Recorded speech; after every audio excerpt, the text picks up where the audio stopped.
The day Francesca Sullivan vanished was a Thursday, August 23rd, 2018. Just another radiant altitude morning in Colorado's San Juan Mountains, blue skies sharp enough to cut, pine-scented air thin and cold. Somewhere outside Lake City, a red BMW sport touring motorcycle hugged a mountain switchback, leaned into the curve, and disappeared from sight. Or so everyone thought. For the Sullivan family back in Westchester, Pennsylvania, the first missed. Text was dismissed with logic. Cell reception out west was unreliable. Francesca had warned them of this before she'd left. If I miss a check-in, she'd told her mother, don't panic. Just assume I'm off-grid and having the time of my life. She'd said it with that signature Francesca smile, the kind that made her mother weak and her father proud. But that smile would become a ghost, a haunting image replayed endlessly in the days and years that followed. On that Thursday night, Eleanor Sullivan stayed up until nearly midnight, phone in hand, refreshed her daughter's social media feeds, checked for updates. Nothing. Her husband, Mark, tried to remain composed. He reminded her that Francesca was adventurous, not careless. This was the trip she'd planned for almost a year. A 2-month solo motorcycle ride from the East Coast to the Pacific. With nothing but a tent, a pack, and a meticulously annotated paper map in the side saddle. But when the second night passed another, blank screen, another call straight to voicemails, something shifted. Worry turned to dread. And by Saturday, dread had calcified into action. Mark made the call to the Hinsdale County Sheriff's Office. He spoke calmly, gave the dispatcher every detail he could. Francesca's route, her gear, the make and model of the bike, her last known photo taken at what looked like the top of the world. That photo would become infamous in time. It showed Francesca alone, perched beside her motorcycle on a ridge. Behind her, snow-capped mountains knifed up from a turquoise lake. Her hair was wild from the wind, her sunglasses pushed up on her head, and her expression was unfiltered joy. The message she'd sent with it read, "Made it to the top of the world. Unbelievable. Love you." It would be the last anyone heard from her. Detective David Miller, 57, took the case. At first it looked like another mountain disappearance, tragic, but sadly routine. Maybe she had veered off the road. Maybe she'd pulled off too. Camp and suffered a fall. The San Juans were brutal and remote, capable of swallowing people whole. The initial search was swift and thorough. Planes flew grid patterns over treacherous mountain terrain. Ground teams scoured the Alpine Loop. Flyers were printed, interviews conducted. Her last known credit card transaction, a gas station just outside Lake City, gave them a timestamp, 11:42 a.m., August 22nd. The surveillance footage from that gas station showed her talking to a man. Tall, lean, wearing a sweat-stained baseball cap and oil-dark jeans. There's no audio, but the footage told its own story. Francesca stood stiff, cautious. The man leaned in too close. Then she was gone, riding away alone. For weeks, that man became the center of the investigation. Deputies tracked him to a ranch in Wyoming. He was questioned, cleared, and dismissed. Another dead lead, another turned down a darkening path. By mid-September, snow had begun to fall in the higher elevations. The official search was suspended. Francesca's file was placed in a drawer in a small wooden office in Colorado. Her parents, broken but defiant, refused to stop searching. They came to Colorado in person, set up a makeshift base in a roadside motel, and retraced her route themselves. They printed flyers, posted them in diners, truck stops, even campgrounds. Their sedan crawled up and down mountain roads. Inching along gravel shoulders, where the drop-offs were sheer and the forests thick and unforgiving, they never found her. Not a boot print, not a single scrap of gear, not even a tire track. Seasons changed. Forums spun up online, dissecting every detail. Theories multiplied: abduction, accident, voluntary disappearance. Some swore she'd simply left to start a new life. Others insisted she'd been murdered. None had evidence, just guesswork. Time passed. 1 year, then 3, and 6. And then, on an ordinary afternoon in the summer of 2024, the Rio Grande River gave her back. It started with a flood, one of those rare, terrifying desert monsoons that tore through northern New Mexico like an ancient curse. The river swelled, raged, carved through rock and debris. And when it calmed, a kayaker named Ben Carter found something lodged in a debris field, a flash of red, half buried in silt and driftwood. He paddled closer and saw it clearly. The twisted remains of a motorcycle. Red paint dulled with grime, handlebars bent, frame contorted. A police dive team was called in. The recovery was slow and dramatic. A helicopter airlifted the wreckage out of the gorge and set it down on a sandbar.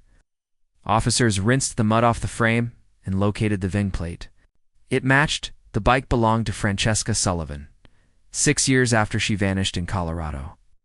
Her motorcycle was pulled from a river in New Mexico, hundreds of miles south, in a canyon no road could reach. But that wasn't the most disturbing. PARTA forensic analysis revealed the motorcycle had only been in the water for a few months. No corrosion, no long-term exposure. This wasn't an old wreck that had washed loose from some forgotten gully. This was recent. Further, analysis showed the frame damage wasn't consistent with a crash. It had been dropped, likely from a significant height. The Rio Grande Gorge Bridge loomed nearby, 650 feet above the riverbed. Somebody had held onto that motorcycle for years, then dumped it off the bridge. Why now? And where had it been all that time? The motorcycle was dismantled piece by piece. Every crevice inspected. In the airbox, a sealed component of the engine system, they found a scrap of a road atlas, torn, folded, and tucked away. A tiny town was circled in blue ink, just hours from where the motorcycle had been found. Detective Mateo Reyes, seasoned investigator with the New Mexico State Police, took over. He contacted the retired Detective Miller, who made the call. To the Sullivans, and he opened a new case file, not for a missing person, but for a suspected homicide. Francesca had not died in Colorado, not on that mountain road, not in a fall or crash. She had made it out of the San Juans.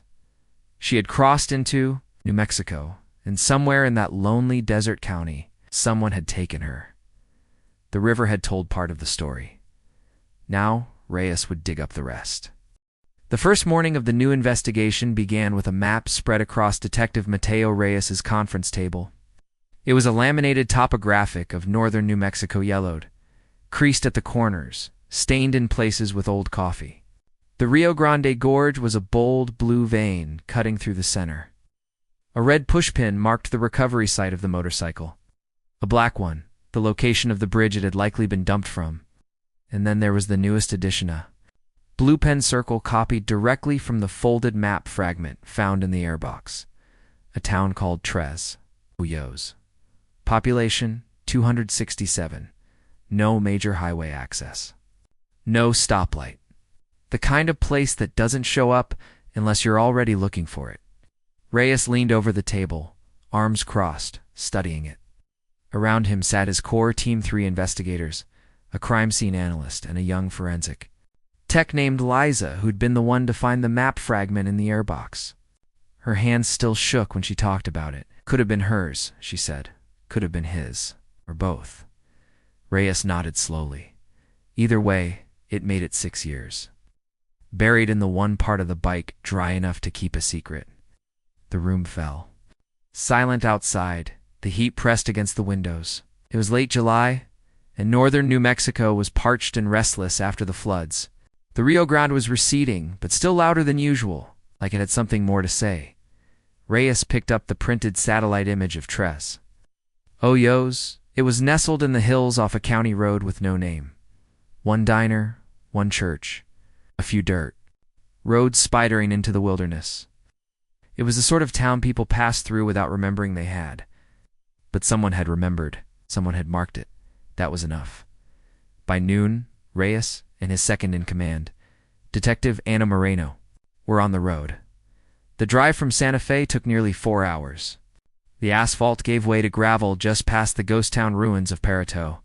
And then the land began to change. No longer the craggy drama of the high desert, but something flatter, drier, lonelier. Shrubs gave way to pale grass.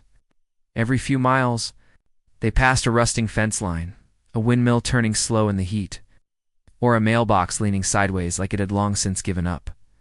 They rolled into Tres Hoyos just past 4 in the afternoon. The town looked like a forgotten stage set.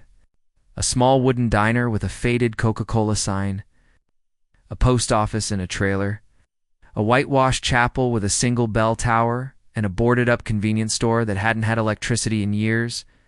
Dogs slept in the shade. No children in sight. They parked across from the diner. No name, just a hand-painted food sign on the window, inside. The air was thick with fryer grease and the smell of burnt coffee. A middle-aged waitress in worn boots and a denim apron looked up, startled. She wasn't expecting anyone, certainly. Not to plainclothes officers with badges clipped to their belts. "You're not from around here," she said, more cautious than curious. "No," Reyes said. "We're with state police, looking into an old case that might have ties to this town." The woman's name was Edna, and she'd lived in Tres Hoyos since 1985. Reyes pulled out the printed flyer, the same photo that had been circulated 6 years earlier.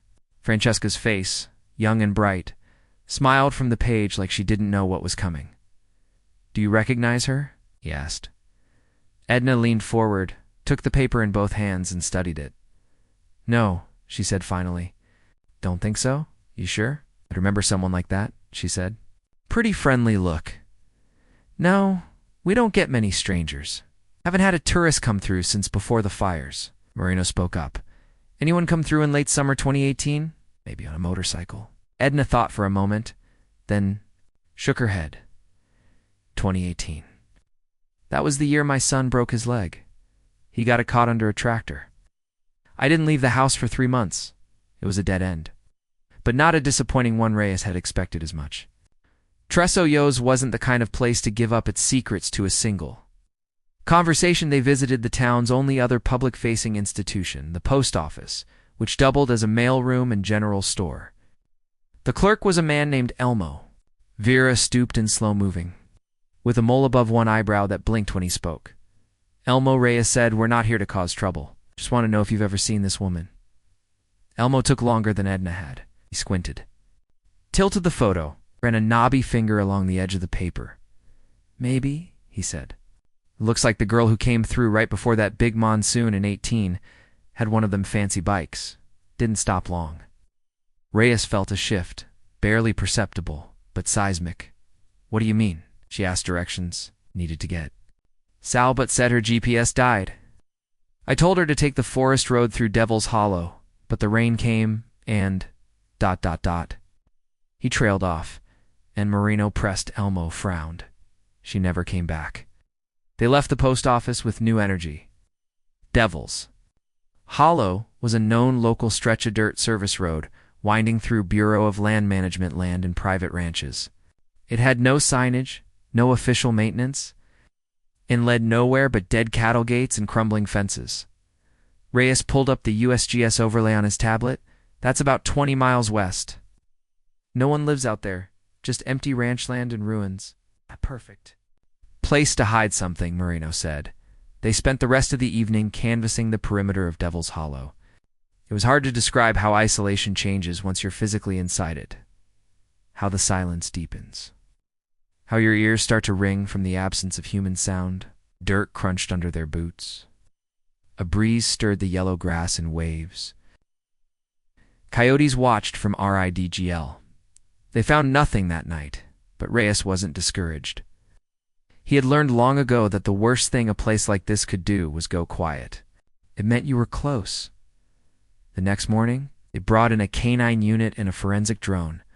The dog hit on something within 2 hours, the edge of a dry arroyo, where the ground fell away into a steep, scrub-filled ravine. A partial bone buried. In shallow earth, human, likely female. More fragments followed: vertebrae, rib, a heel bone with a boot tread impression fossilized nearby. The area was sealed. A mobile crime scene tent erected. By nightfall, the skeletal remains had been cataloged and airlifted to Albuquerque. Forensic analysis would take time. But Reyes already knew. This was Francesca. He called her parents that night from his truck. Parked under a sky so vast and star-pocked it felt unreal, he gave them the update. Mark didn't speak for a long time. Eleanor's voice broke in the background. They didn't ask if it was her. They already knew. 2. What Reyes hadn't told them not yet was the other thing they'd found out there. A rusted-out shipping container. Hidden behind a collapsed fence, partly buried in flood runoff and sagebrush. The lock had long since corroded. Inside, they found a bedroll, old tarp, and a canvas bag with several of Francesca's belongings. Her journal, a toothbrush, a second pair of riding gloves. One entry in the journal was dated August 24th, 2018. It read, "Camped near the ravine. Not a soul in sight. Something feels ... off. Thought I heard voices earlier, but there's no one here. Just stars and wind. I locked the tent. Don't want company tonight," was her last recorded thought. Reyes stood inside that container as the sun fell behind the ridge. He could feel it her final night, her presence still lingering in the dust and silence. She had made it here.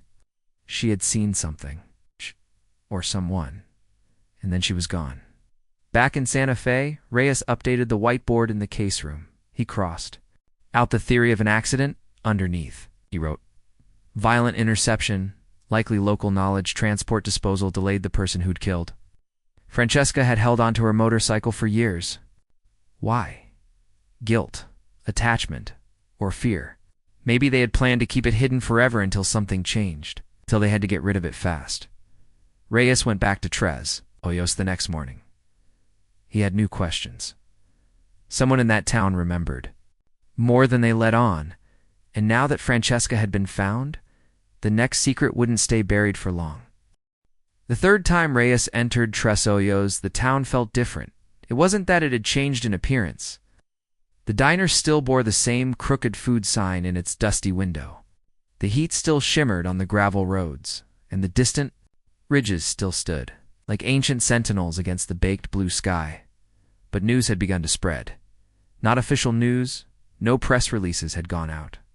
No reporters had come calling, but in a town like Tres Hoyos, whispers moved faster than facts.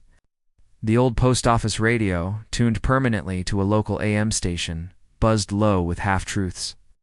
Someone said bones were found. Someone else claimed a body. By the time Reyes pulled up to the diner again, Edna wouldn't meet his eye. She poured his coffee without a word and walked away. Moreno was seated across from him, flipping through a fresh folder of background checks. "They know," she murmured. "They've known something for a long time," Reyes said. He sipped his coffee, bitter and lukewarm, and opened his notebook. "We need a new angle." They had the remains. The journal, the map fragment. They had Francesca's final steps.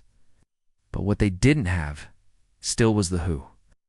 Someone had lured or forced her off that road, kept her somewhere, maybe in that container, and eventually killed her. And then, for 6 years, they'd kept the motorcycle, a flaming red liability, hidden in the high desert, until they dumped it. Reyes circled the problem again and again in his mind. Why now? Why not in 2018 when the case was hot? I keep a souvenir for half a decade, then toss it into the gorge, like a panicked afterthought. He scanned the town again through the window, and then it hit him. The answer might not be about Francesca. It might be about them, whoever they were. Maybe something had changed in their life. A death, a move, threat. Something that forced a decision. "Moreno," he said. "Run the local obituaries for the last year. See if anyone died. Didn't anyone have been tied to that container or that land?" She nodded and pulled out her tablet. Reyes left his half-drunk coffee and stepped outside. The sun hit him like a wall. Walked slowly toward the post office again. This time he didn't stop to show Francesca's photo. He already knew who remembered her. Instead, he leaned on the counter and asked Elmo a different question. "Who owns the land past Devil's Hollow?" Elmo blinked, shifted on his stool. "You mean the Baca property?" "Baca, yeah. Old man Baca had 300 acres out that way. His family ran sheep back in the 40s, then switched to cattle. Place got hit hard by the fires and the drought, though. Nothing out there but weeds now. Is he still alive?" Elmo hesitated.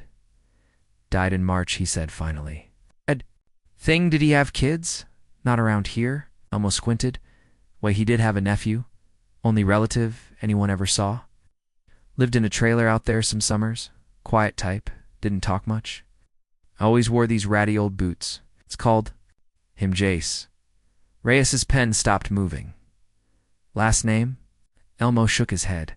Never knew it. Always just Jace. Showed up sometimes in the summers. Is kept to himself. One of those loner types. How long ago was the last time you saw him? Last year, Elmo said, scratching his neck. Fall maybe, then gone. Reyes leaned. In slightly. Did he drive anything? Pickup brown. No plates. Thing sounded like a dying lawnmower. Anything else stand out? Elmo hesitated, then added. He had a limp. Bad one. Right leg. Bad was enough for now. Back at the mobile command van set up on the edge of town, Moreno was already waiting. She had printed the obituaries. A short stack of black and white ink-smeared newsprint. Only 2 deaths in the last year that weren't from natural causes. One was a ranch hand, fell off a silo. The other was Leandro Baca, age 81, found dead in his house in March. No foul play. No autopsy. Reyes nodded. He's our landowner. They made the connection official by pulling county property. Tax records. Sure enough, the land surrounding Devil's Hollow, including the site of the container, had belonged to Leandro Baca. No recent tax. Payments had been made since his death. No next of kin listed on the form. No forwarding address. They had hit a wall. The wall had a crack. They began to look for Jace. There was no surname. No clear photo. But Reyes had dealt with ghosts before. They searched arrest records, utility bills, hunting licenses. Nothing then. They got lucky. Moreno pulled up a citation from 2019. A traffic stop outside Taos. A brown pickup. No plates. Driven by a man who identified himself as Jace Murdoch. No ID on him, but the deputy had taken notes. Approx 5'11". A lean white male, late 20s. Limp on the right leg. Claimed he was visiting family near Tres Hoyos. There it was, the address given. A rural route matching the Baca property. The ticket had never been paid. A warrant had never been issued. Just another forgotten entry in a quiet county file. Until now, Reyes ran the name again. Jace Murdoch. This time, a hit came back. Not from criminal records, but from a pawn shop database in Espanola. 6 months ago, a man matching Murdoch's description had pawned a high-end, a GPS unit, and a pair of motorcycle gloves. The serial number on the GPS matched the one Francesca had registered when she bought it in 2017. Reyes stared at the report in silence. This was it, not just a person of interest. The man who had been on that land. Who had access to the container. Who had pawned her belongings 5.5 years after she vanished. Who dumped the motorcycle off the Gorge Bridge just weeks later. Jace Murdoch had cracked. Now, Reyes needed to find out why. He printed the pawn slip, added it to the murder board, circled the date, January 2024. That's when it started to unravel. For Jace, that's when he made a mistake. Moreno came to stand beside him. Why pawn something now? Reyes exhaled. Because he needed money? Or he wanted to run? Or maybe he paused. Maybe someone found out. They began working backwards from the pawn, day-checking for court filings. Out-job applications. Anything that would have forced Murdoch to surface, and they found it. In December 2023, Jace Murdoch had been named as a defendant in a civil suit. A man from Taos County claimed Jace had stolen tools and equipment from a storage yard. It was a petty theft charge, but it carried weight in small towns. The summons had been delivered in January. Right before the pawn shop visit, Reyes now had a motive. Pressure Murdoch had stayed invisible for 6 years. Then something pulled him. Into the light, a legal summons, a paper trail. And suddenly, the items he'd kept from Francesca's death, her GPS, her gloves, her bike became liabilities. He started getting rid of them, starting with the GPS, ending with the motorcycle. But Reyes knew there was more. The real damage wasn't done in 2024, it was done in 2018. And if Murdoch still had the GPS in 2023, so that meant he might have kept other things. 2. Things Reyes could still find. Things that could finally close the loop. The team moved quickly. They issued a subpoena for the pawn shop surveillance footage and purchase records. They also filed for a warrant on any property still owned or frequented by Jace Murdoch, including the Baca land, and any storage units under his name. By the end of the week, a name popped up on a rental agreement. A 10 by 20 storage unit in a facility outside Taos, signed by J. Murdoch in February 2020. Still active, still locked. Reyes and Marino were on site the next morning. The unit was metal. Sun-bleached, row 5, locker 17. Reyes stared at the padlock behind. This door might be nothing or everything. He nodded at the officer beside him. The bolt cutter snapped. The door rolled upward, and inside was the final chapter Francesca had never written. The storage unit smelled like rust and mildew.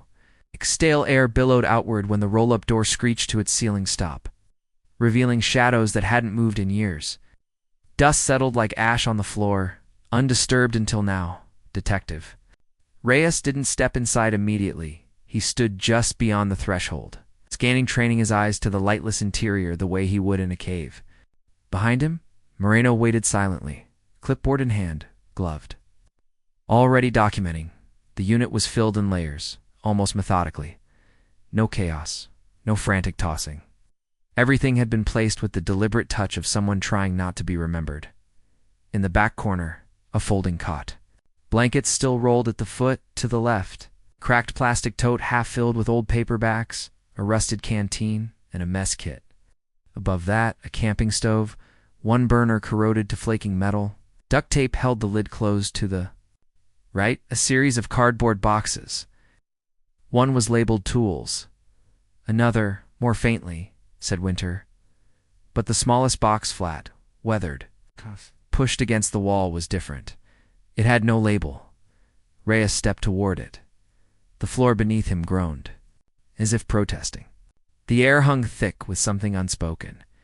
He crouched beside the box and peeled back the warped lid. Inside was a bundle of objects neatly wrapped in old t-shirts. He removed one layer, then another, and then he saw it. A black leather journal.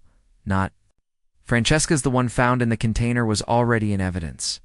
This one was older, cracked at the spine, and thicker. More pages. Different handwriting.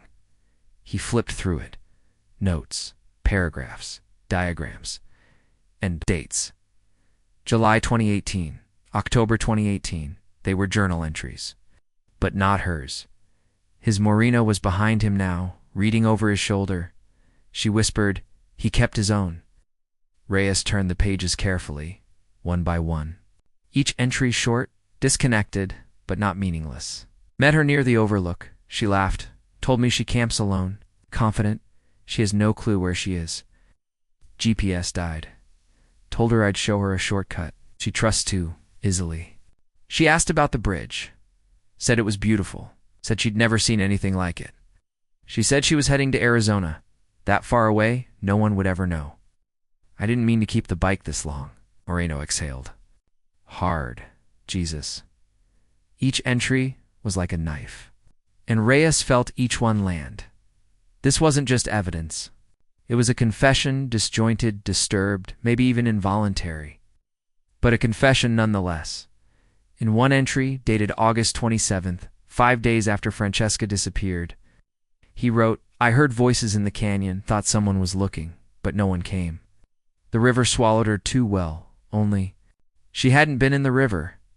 Not then. Reyes turned another page. I locked the bike in the shed. Can't look at it. Can't let go of it either. The sound of her laugh still loud. Still there. Still under my skin. It wasn't just an accident. It wasn't a robbery. It was obsession. Possession. He had taken her life and then couldn't let go of the aftermath. Reyes closed the journal. his hand trembling with a heat he hadn't felt in years. They bagged everything. The stove, the cot, the tools, the blankets, and most importantly, the journal. Forensic teams would later extract partial DNA from the shirt used to wrap the journal mail. Early 30s, no match in CODIS, but it was only a matter of time. Back in the command center, Reyes ordered a complete trace of Jace Murdoch's financials, family connections, and known associates. The name wasn't common, but it wasn't unique either. 3 hits came back from Colorado, 2 from Texas, and one from a trailer park outside Truth or Consequences, New Mexico. A cell phone registered in Murdoch's name had pinged a tower near there just 2 months ago. It was the most recent sighting. Reyes, Moreno, and a small tactical team were deployed before dawn the next day. The trailer park was a collection of sagging mobile homes scattered among mesquite brush and gravel lots. No street numbers. Dogs barked behind chicken wire fences. Plastic patio chairs stood guard at sun-bleached doors. They moved in on Unit 6, the last known residence for Murdoch. Quiet, slow, coordinated, no movement. They knocked. Nothing. Reyes gave the nod. The door was breached inside, empty. Old fast food wrappers. A stained mattress. No sign of Murdoch. But on the wall, drawn in pen directly on the peeling paint, was something Reyes recognized instantly. A map. A crude one, hand-drawn, incomplete. But he'd stared at so many maps the past month, he knew.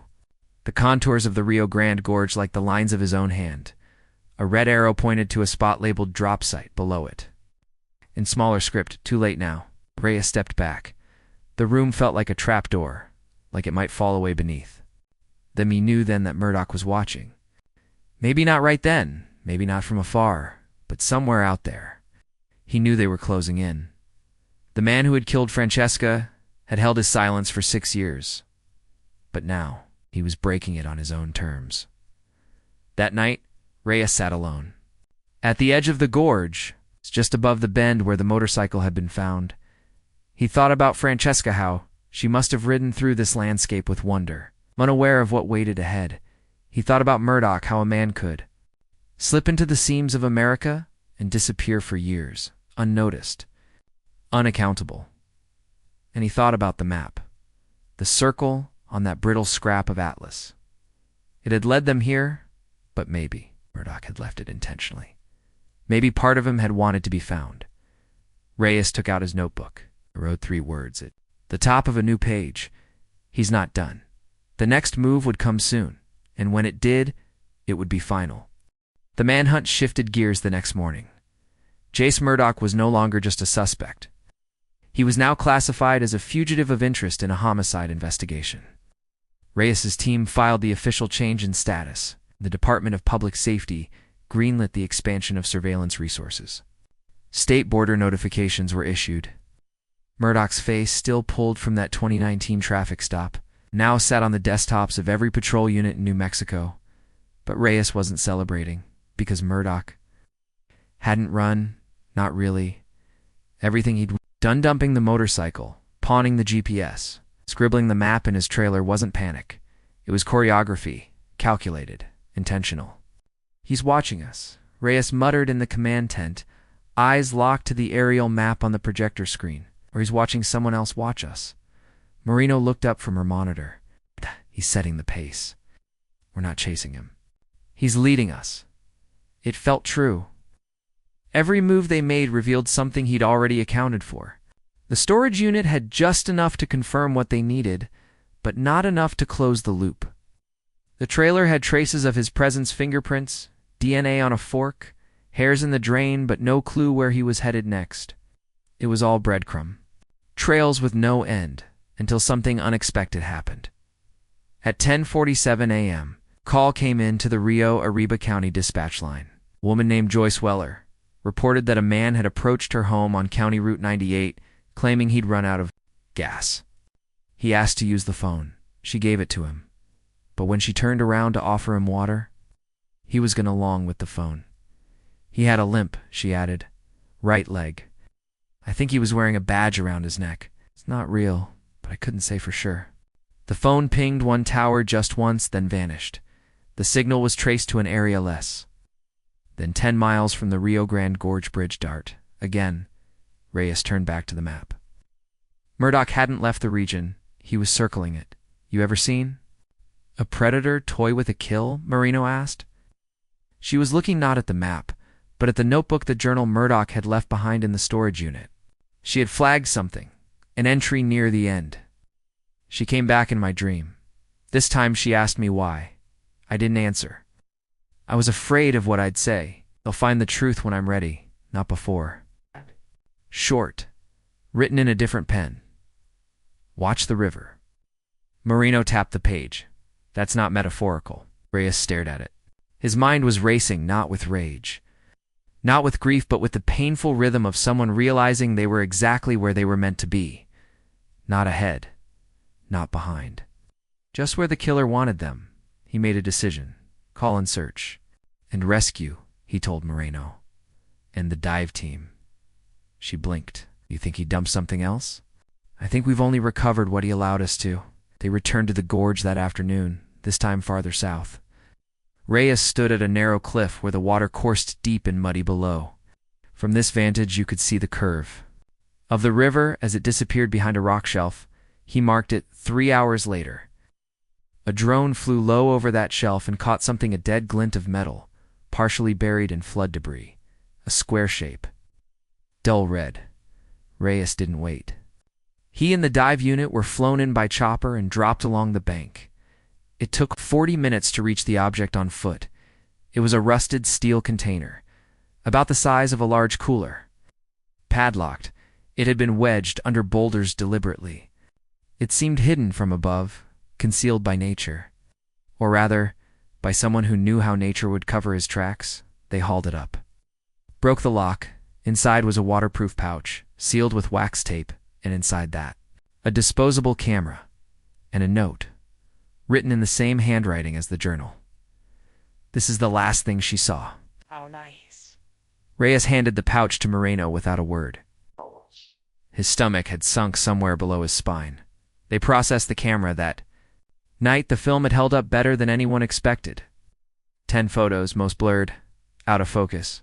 2 were clear. One was of the Rio Grande Gorge Bridge. Nighttime, no vehicles. The second was of Francesca. She was sitting against the container.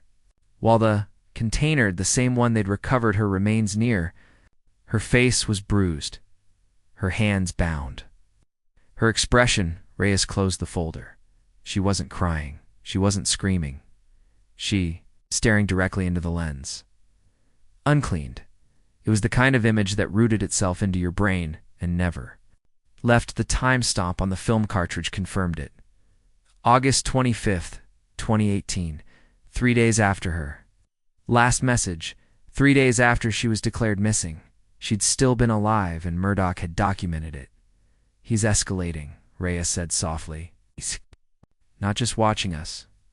He's feeding the story. They knew what came next. Public disclosure. The image would never be released to the press. But the investigation now, an active manhunt for a killer with a documented record of abduction, stalking, and post-mortem taunting, was upgraded to level 1 status. That meant full federal collaboration, U.S. Marshals, behavioral analysis, highway surveillance across 4 states, but Reyes doubted it would help. Murdoch was still ahead, still controlling the narrative. They needed to flip the game. So, Reyes did something unorthodox. He asked for a press briefing. Just him. No marshals. No staged podium. Just a blacked-out background and a single camera. It was broadcast to local New Mexico affiliates, then syndicated nationally. He read directly from Murdoch's journal. Not the worst parts, nothing identifying. But enough to let him know, we're inside your head now too. He ended the broadcast with a sentence that felt like a stone thrown into a silent lake. If you're watching, Jace, then you already know. This ends soon. And not the way you want. It too. It aired at 7:02 p.m. At 7:27. An anonymous call came into the Taos County tip line. A man's voice. He didn't identify himself, but he left 6 words. You're close. Try the orchard. The call disconnected. Traceable? No. Burn phone. Hour. PING 20 miles wide. But the voice. Reyes swore it was Murdoch. Because of what came next. The orchard referred to wasn't obvious. There were no large orchards in Tres Hoyos, none near the gorge either. But 15 miles north, near a dried-up reservoir called Las Cruces Gulch, there had once been a small family orchard, pears and apricots, long abandoned. The land had been empty since 1994. Reyes and Moreno arrived the next morning. What they found would change the case permanently. Beneath the dying apricot trees, half buried in a trench, were more containers, 6 of them, rusting, sealed inside. Clothes, phones, notes, personal effects, not all belonged to Francesca. There were items belonging to at least 2 other women. One had vanished in Arizona in 2014, the other in Utah in 2016. Neither case had ever been linked to one another until now Murdoch had left behind a killing field, and Francesca had just been the one who pulled the story into the light. The orchard was quiet when the sun came up, but nothing about it felt peaceful. The breeze carried the sharp, acrid scent of rust and dry earth. The shadows between the gnarled apricot trees looked like they'd been undisturbed for decades. Birds didn't sing here. The air was too still for that. By noon, the orchard wasn't quiet anymore. Law enforcement had arrived in full force. Unmarked SUVs, a mobile crime scene unit, and an FBI forensic recovery team now dotted the perimeter of the once-abandoned Las Cruces Gulch Grove. Drones buzzed overhead, mapping the terrain. Teams in white Tyvek suits walked grid patterns, each with cameras clipped to their chests and evidence flags in their pockets. Reyes stood at the edge of the trench where the first container had been found. 2 more had already been unearthed. A 4th was being carefully excavated under the root system of a dead apricot tree. Its branches were thick with lichen and thyme. The items in the first 3 containers were already cataloged. Reyes had gone through them personally. Container 1 held Francesca's items, some they hadn't even known were missing. A scarf she'd been wearing in a photo from Oregon, her favorite patched canvas pouch, folded neatly beside a used paperback. The corner turned down on the last page, she read. Her belongings had been kept like memento souvenirs, preserved, almost honored. Container 2 had clothing mostly, size small, dated tags from a department store chain that had closed down years ago. Tucked into a waterproof bag was a broken silver locket. Inside it was a photo, a young woman smiling in front of a lake. Utah license plate barely visible in the corner. Moreno tracked the photo within hours. Her name was Melissa Conrad, 95. Reported missing in 2016 while hiking alone near Escalante, Utah. She had never been linked to foul play until now. Container 3 was worse. It contained nothing easily identifiable. Torn jeans, dried mud-caked sneakers, a pink flip phone without a SIM card. A burnt photo only the corner remained intact. A wrist, a ring, and the faint edge of a highway sign in the background. A partial VIN etched into a fragment of a bike. Fenda was sent to forensics. 30-6 hours later. Came back. Registered to Carla Munoz. Last seen in 2014 on a solo camping trip in Arizona.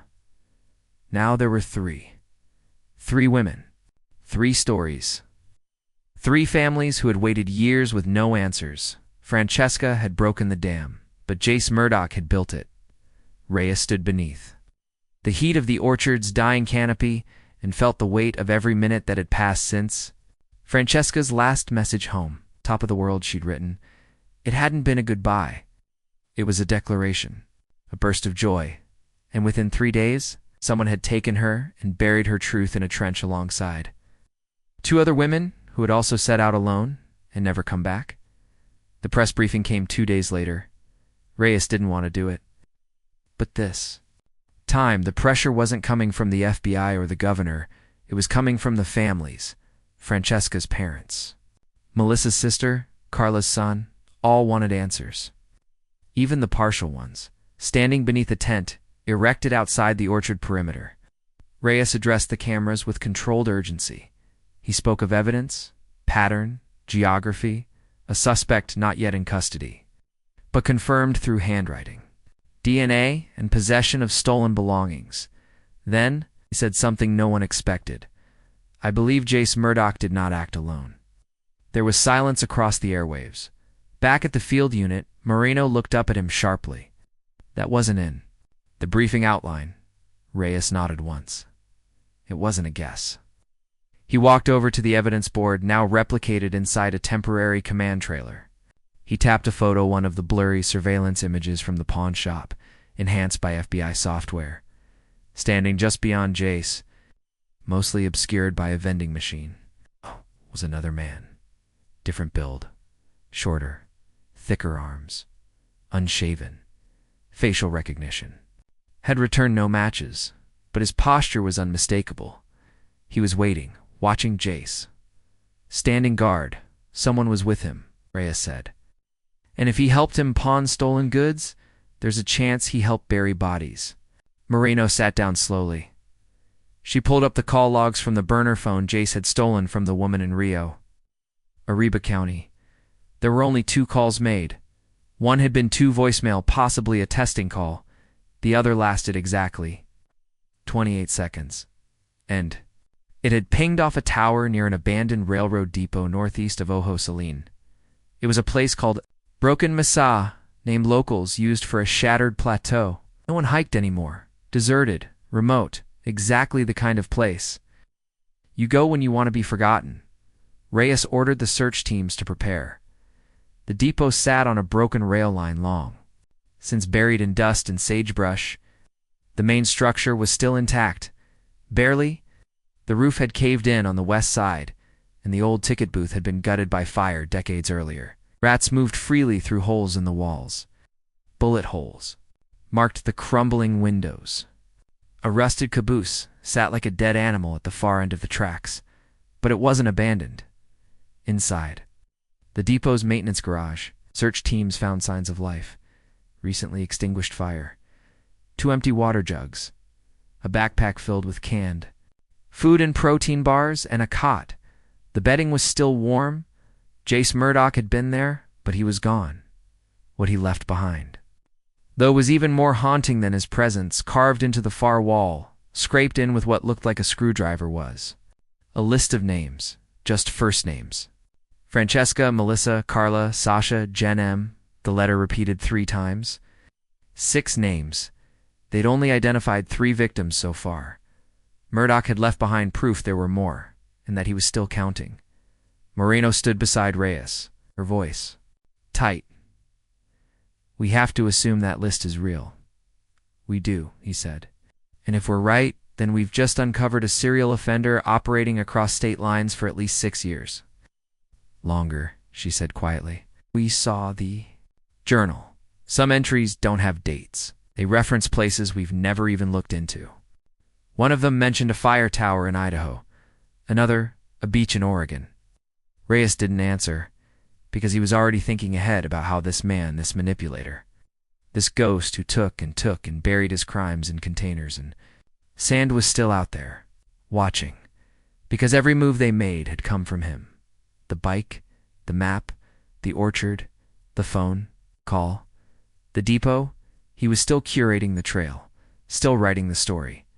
But now Reyes had names, and a team, and families demanding truth. He looked out across the landscape, where the sun was bleeding over the rim of Broken Mesa. The manhunt was now a hunt for history, to piece together the lives that had been erased, and to find the ones whose names had only been left as letters. He turned to Moreno. Get me the oldest missing persons files from Colorado. Arizona, Utah, and Idaho, single female, solo travel, ages 20 to 35, cross-reference with open cold cases tied to trailheads, remote campsites, or long stretches of highway between 2010 and 2020. She nodded, starting where? He looked at the wall carving again, at the name at the bottom, man beside it. A tiny line scratched deeper than the others. 7. Double quotes. I think that's the victim count, he said. We've only found 3. By the time the 7th container was uncovered, the orchard felt more like a graveyard than a crime scene. The team had established a wide perimeter around Las Cruces Gulch, roping off the trench sites, tagging trees with evidence tape, and installing motion-triggered wildlife cams on the surrounding slopes. They weren't expecting Murdoch to return, but Reyes insisted on it anyway. "He's not going to walk back in with his hands up," he said, "but he might circle. Watch. He always watches." They'd recovered remains from one of the new container's partial bones, a woman's boot. A laminated visitor passed to a campground near Arches National Park. The name written on the pass? Sasha K. Sasha Kimball, 29. Missing since 2012. Her case had gone cold within a month. No known suspects. Last known location, a solo hike. Near Devil's Garden, her mother, now in her 70s, had moved out of state and never believed Sasha would be found. When the call came from the New Mexico task force, she wept openly on the phone with Reyes. "Was it fast?" she asked. Reyes hesitated. "Then, we don't know. It wasn't a lie. They didn't. But the recovered journal entries, the photographs, and the timeline all painted the same grim portrait. Murdoch had taken his time. With all of them, he was precise, controlled, not chaotic or impulsive. It's not a spree killer. A collector. The seventh container, however, was empty. Not missing or looted. Intentionally empty. Inside was a photo, black and white, new printed. On modern glossy stock, it showed Reyes standing next to the Rio Grande. During the motorcycle recovery operation, Murdoch had taken it from across the gorge, likely with a long lens camera. He'd been watching them for weeks. Reyes held the photo in his gloved hand, stomach heavy. Behind him, Moreno whispered, "He's putting us on the board now." Next to the photo was a note printed in tiny block. Letters, "Now you know what it feels like." No signature, no fingerprints, no trace DNA, just a message.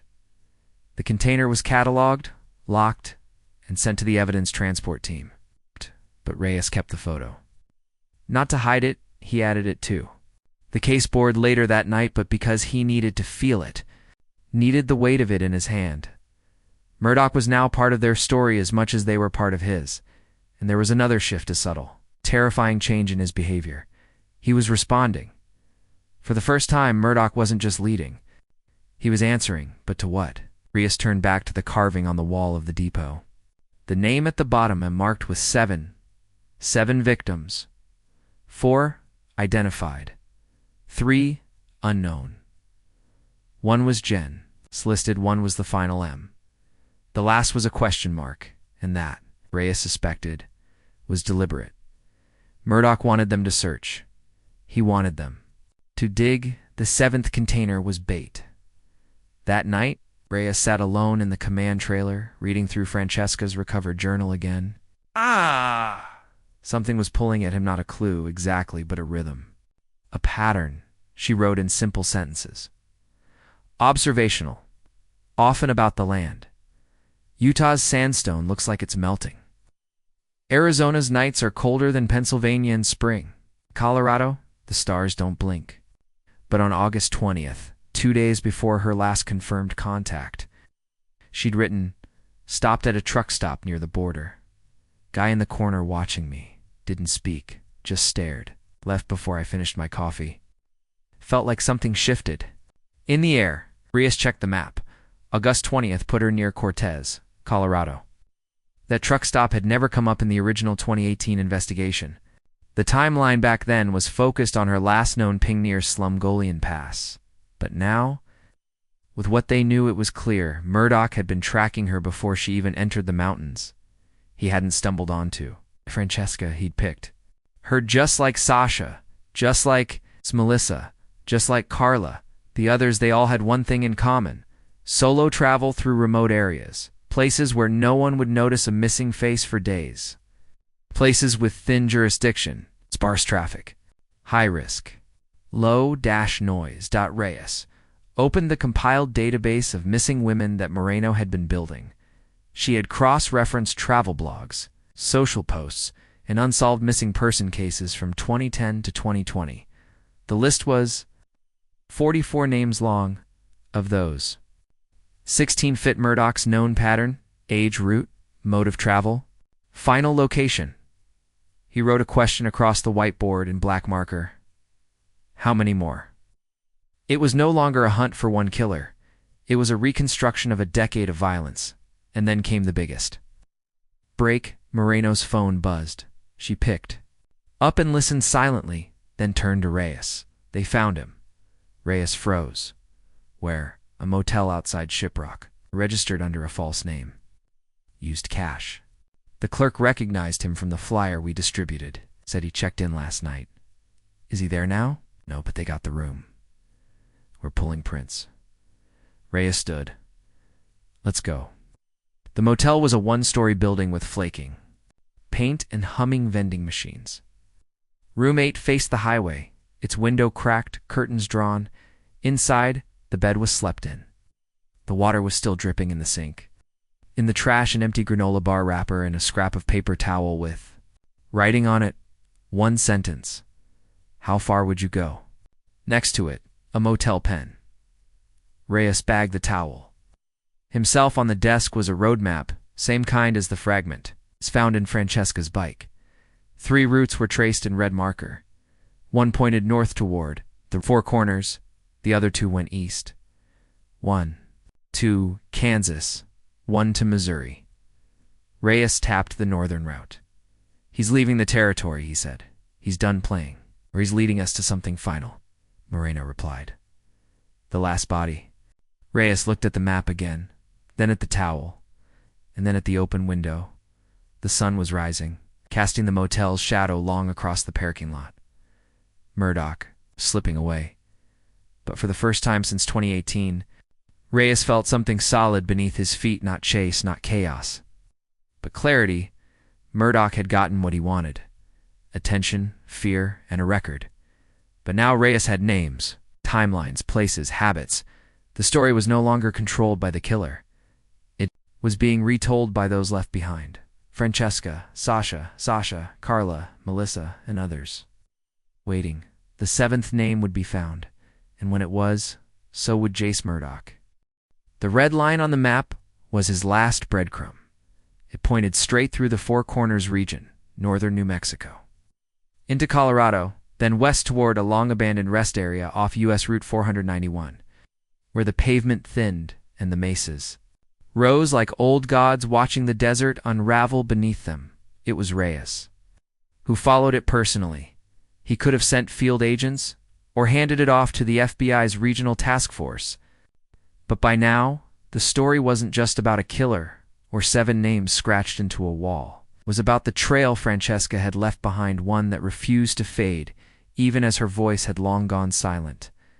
By mid-afternoon, the temperature was already cresting 98 degrees.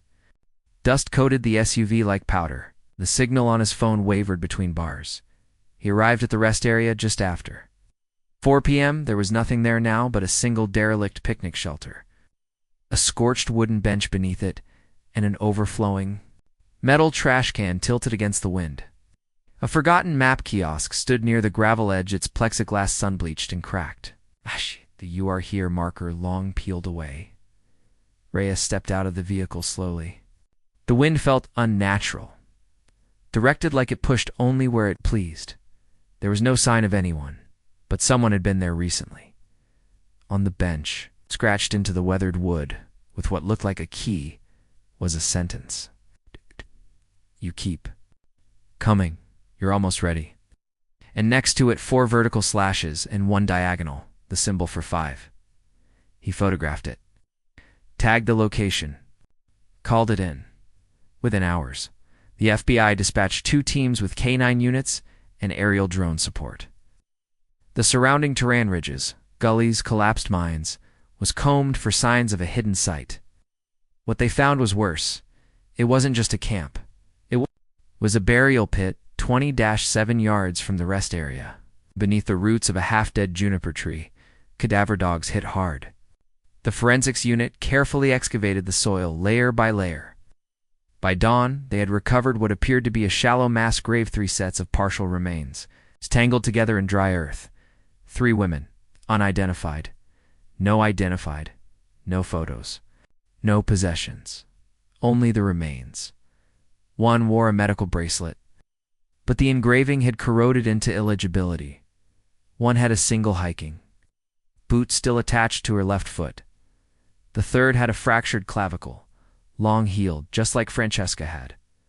Reyes stood over the grave and said, "Nothing for a long time." It was no longer about confirmation.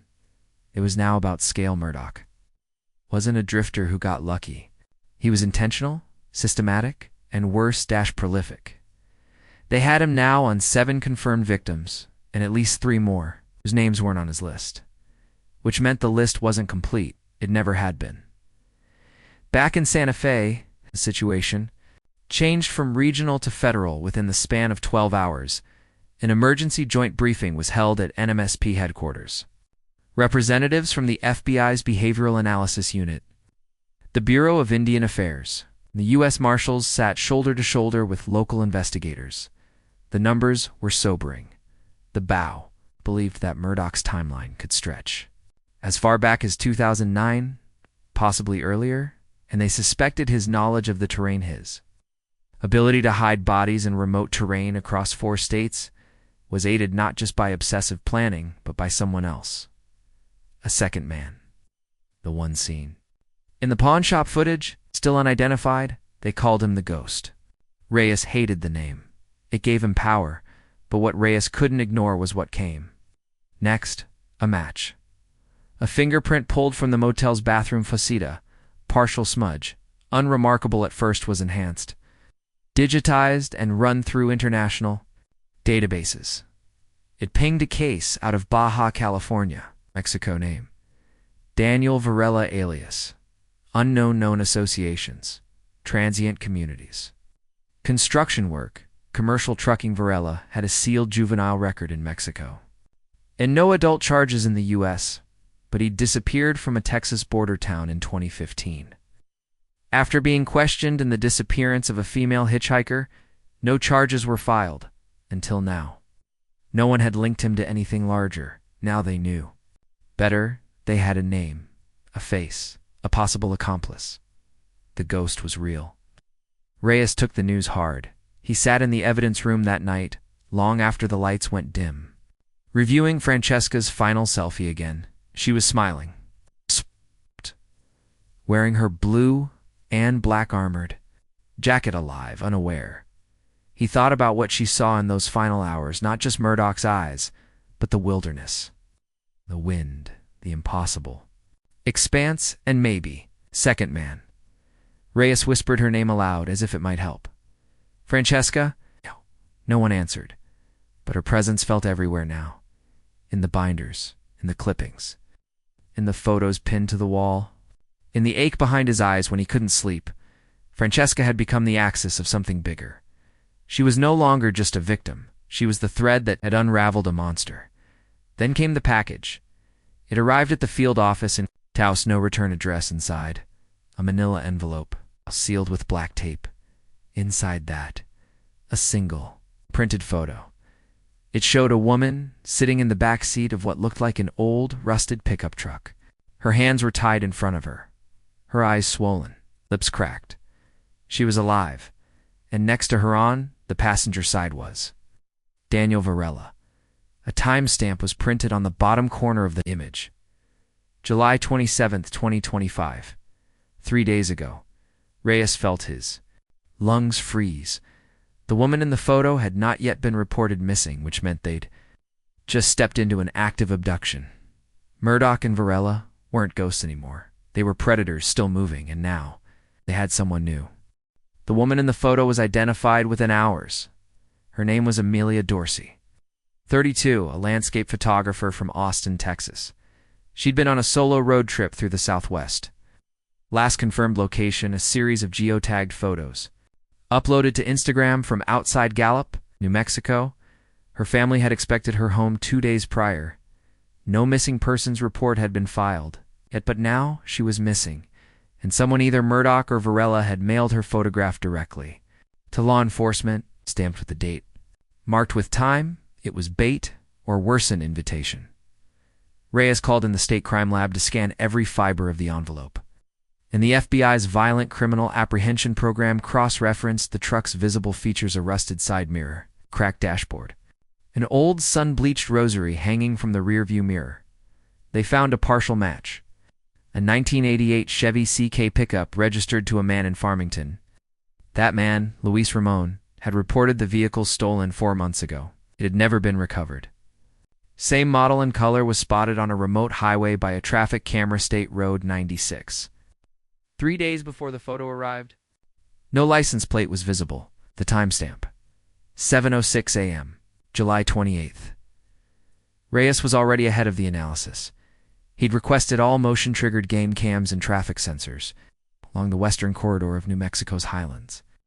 And he'd found another hit and confirmed. But promising an overhead drone used for vegetation monitoring near Chama River Canyon had picked up an unusual reflection, a glint of metal just beyond a dry riverbed in restricted Forest Service land. He enlarged the image: a small fire pit, tire tracks, and what looked like the silver roof of a camper trailer. Reyes leaned over the map. "If they're there," he said quietly, "they picked this place for a reason." Moreno nodded. "It's the last blind spot before Colorado. After that, It's nothing but high country and rangeland. They could vanish again." Reyes looked at her. "Then we don't wait." The plan came together in under 8 hours. A joint task force: U.S. Marshals, NMSP Tactical Unit, and FBI hostage.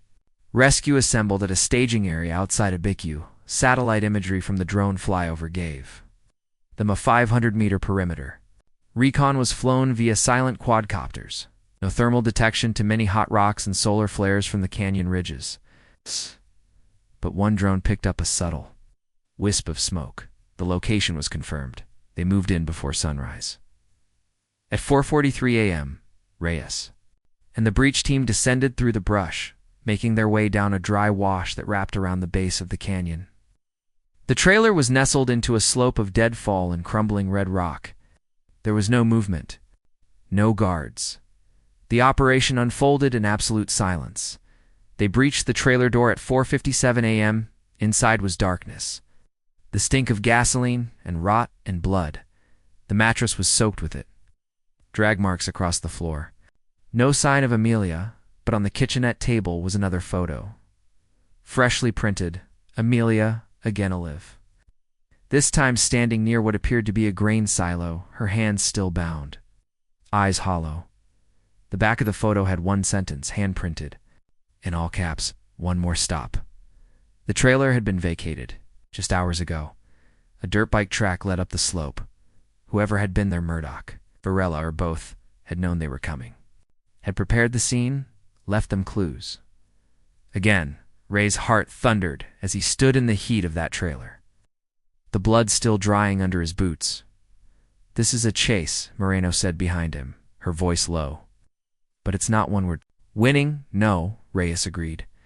"But we're on his path now, not behind him. With him." He turned to the team. "Pull every photo taken at remote farm structures within 200 miles. Silo backgrounds, feedlots, anything near abandoned infrastructure." It didn't take long. The silo in the photo matched one in northeastern New Mexico, near the border of Colorado, an old cop grain depot outside the near ghost town of Gladstone, inactive since 1997. Population 3.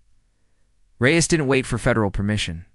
He took one truck, Moreno in the passenger seat, and drove through the night. They arrived just after 2 a.m. The sky overhead was silver with stars, and the wind gusted like breath from something asleep too long. The silo loomed like a dark sentinel over the plains. No lights, no movement. But when Reyes stepped onto the broken concrete platform surrounding the base, he saw something that made his blood go cold. A candle, freshly burned, still warm, and next to it a shoe. A woman's sneaker. Amelia's. Confirmed by a photo from her social feed 3 weeks prior, Moreno moved ahead with a flashlight. They circled the silo, checking for access points. A small metal door had been forced open near the rear. Rust flakes scattered across the gravel like iron snow. Reyes opened it slowly. Inside, darkness, dry grain husks. The air smelled stale, but not lifeless. He stepped in. Light caught movement, and then a voice, hoarse, weak. Hello. Amelia. She was curled in the corner of a storage alcove, bound but breathing, drenched in sweat, eyes fluttering but aware. Reyes dropped to his knees. "You're safe," he said. "You're safe now." She was medevaced out within 20 minutes. Alive, bruised, dehydrated, but not broken. Her first words to the nurse at the trauma center, there were 2 of them. Then she added something that made Reyes stop breathing. One of them wanted to kill me, the other kept stopping him. Murdoch and Varela, predator and leash. But which was which? They searched the grain depot for 3 hours, found signs of temporary residence, bedding, empty protein packs, a torn page from Francesca's journal. They were taunting Reyes, now threading the old with the new. Tying Amelia's rescue back to the moment that started everything, they were circling back. Not to flee, but to finish. Then came the broadcast. A radio hijack shortwave transmission, caught by an emergency services scanner in New Mexico and again in Colorado. Distorted male voice, filtered.com. "You see us now? You think you know us, but we were always part of your story. Francesca chose the road. We showed her where it ended. She died free. You'll die wondering." It cut out. Reyes stared at the waveform analysis in the command truck. No location. Traceable. It's too short, but the sentence was clear. She died free. It wasn't guilt. It was creed. They believed what they were doing was justified, measured as if by giving Francesca her freedom, they were claiming hers. Reyes returned to the orchard that evening. He walked the line of trees alone, the wind dead, the sun casting long red shadows across the trench line where the containers once lay.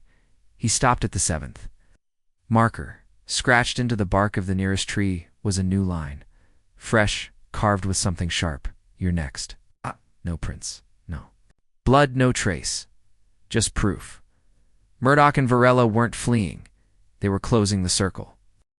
At 3:12 a.m., Reyes woke in his motel room in Taos with the sound of pounding. Not real, just his heart. His shirt was soaked.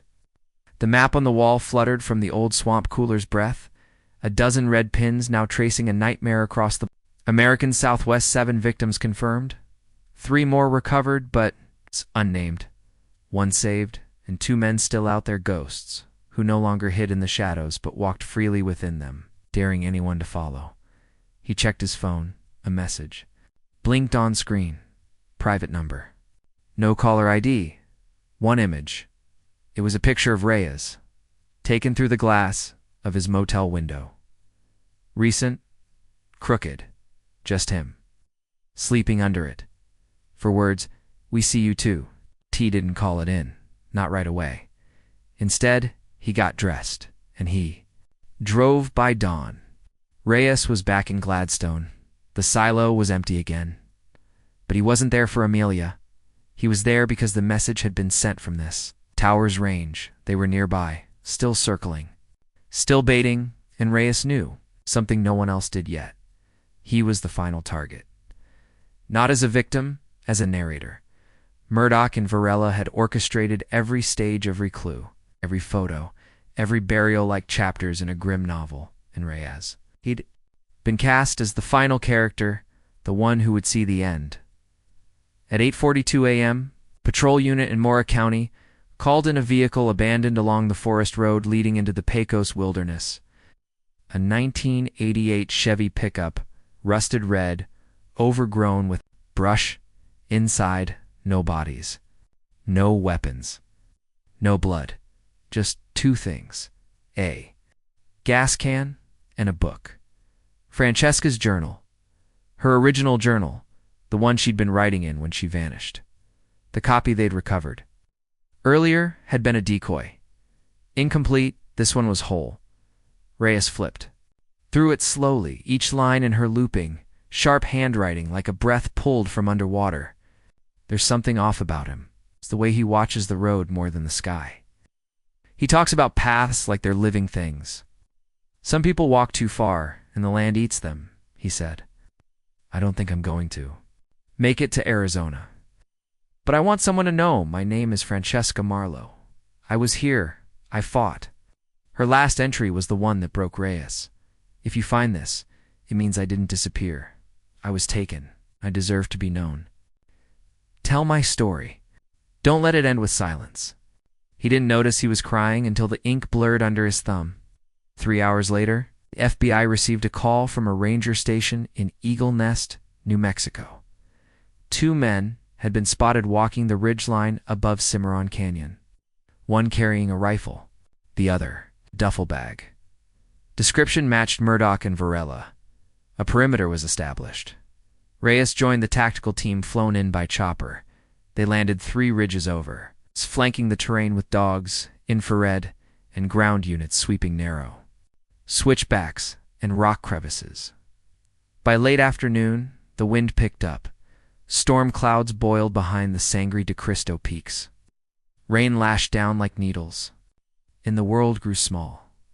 Then, at 6:21 p.m., shot rang out. 1 unit returned fire. Reyes ran toward the ridge. They found Daniel Varela first, dead, gunshot to the neck, likely self-inflicted. Rifle at his feet, a trail of blood leading to a bluff, where he'd been hiding behind a boulder. Inside his duffel were burner phones, rope, and photo snapshots of Amelia Reyes. Even Moreno, there was no sign of Murdoch. But Reyes saw Iton, the far cliff edge. 400 yards out, figure standing tall, looking down at the canyon below. The wind tore at his coat. He didn't run. Reyes moved fast, feet slipping on shale, heart punching like a war drum.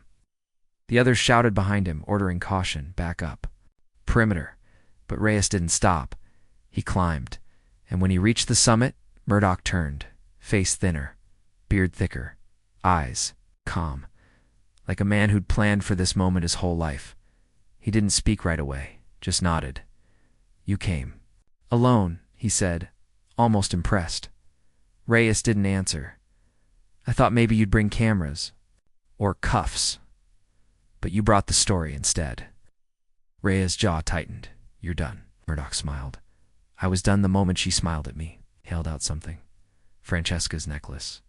The silver one her mother had described in the original report. I kept this, he said, because I didn't want her to vanish completely. Reyes stepped forward, put it down. But Murdoch just looked to the horizon. I told her she could go. I told them all. Ow!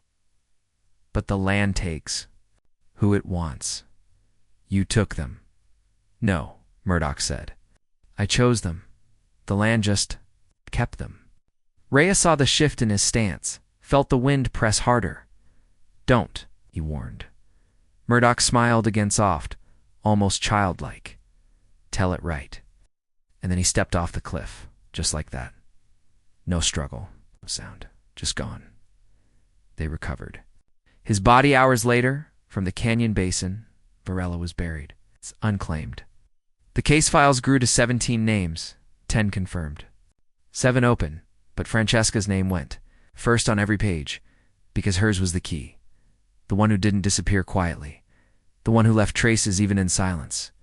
Months later, Reyes sat at a podium at a small ceremony in Ridgway, Colorado. A memorial plaque was being installed at the base of a trailhead. Francesca had passed through. Her parents were there, her sister, 3 other families, whose daughters had vanished on solo trips and were finally given names again.